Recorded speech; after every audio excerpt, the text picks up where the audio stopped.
It runs hundreds of pages, finds fault with the FBI, and may be fodder for Republicans and Democrats alike. A much-anticipated report is out tonight on the probe of Hillary Clinton's email practices. Lisa Desjardins begins our coverage. Thank you, and God bless you.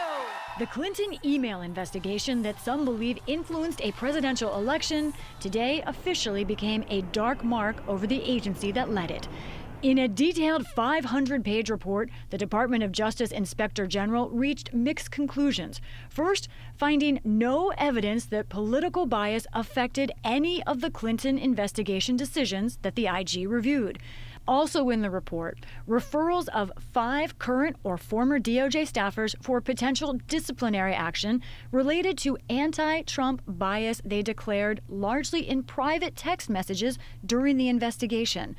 It also finds that while then FBI Director James Comey did not act out of bias, he was insubordinate when he did not notify his bosses before announcing the Clinton findings and then the reopening of the Clinton investigation in October. That all refers to events beginning in July 2016, when Comey gave a rare public statement on the conclusions of the email investigation. Although we did not find clear evidence that Secretary Clinton or her colleagues intended to violate laws governing the handling of classified information, there is evidence that they were extremely careless in their handling of very sensitive, highly classified information. Then, in late October of 2016, a bombshell letter from Comey to Congress.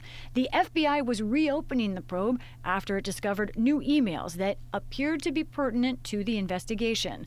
On November 6th, Comey wrote again to Congress saying the FBI had not changed our conclusions after examining the emails. Donald Trump was elected president 2 days later. He fired James Comey in May of 2017.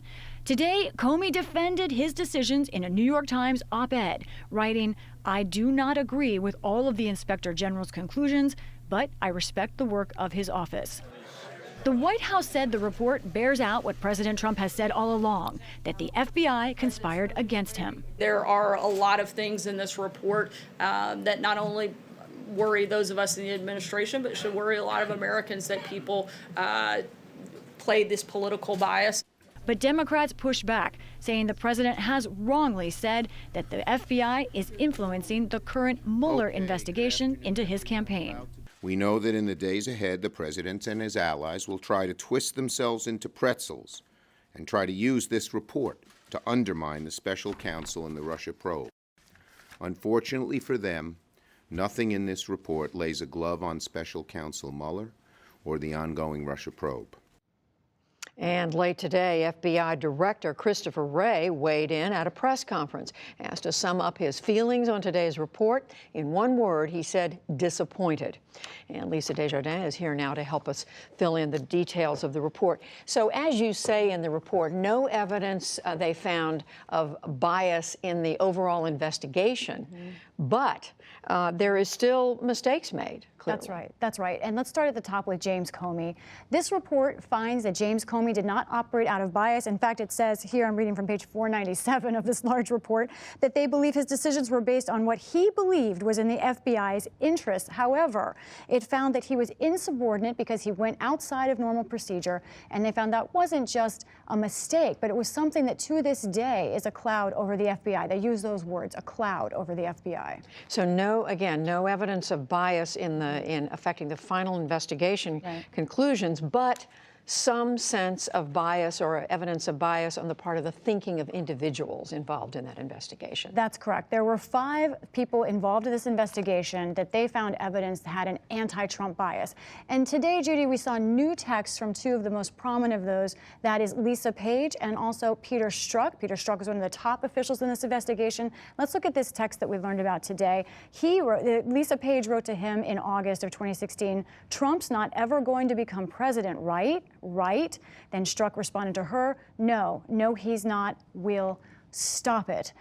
Those are glaring, eye-popping words from someone who's running an investigation involving Trump's opponent. Strzok said that he thinks he was referring to some things more general, but this report concludes, while Strzok clearly had an anti-Trump bias, it concludes they looked through all of the decisions in this Clinton investigation, could not find evidence concluding that that bias had an effect on the investigation itself. And then there's a different sort of whiff or question about bias in how they handled the laptop of Anthony Weiner, who, of course, was married to Hillary Clinton's former aide. This, of course, is a real sore point for Clinton supporters. That moment when the FBI in September of 2016 found Anthony Weiner's laptops had 100,000 emails on it.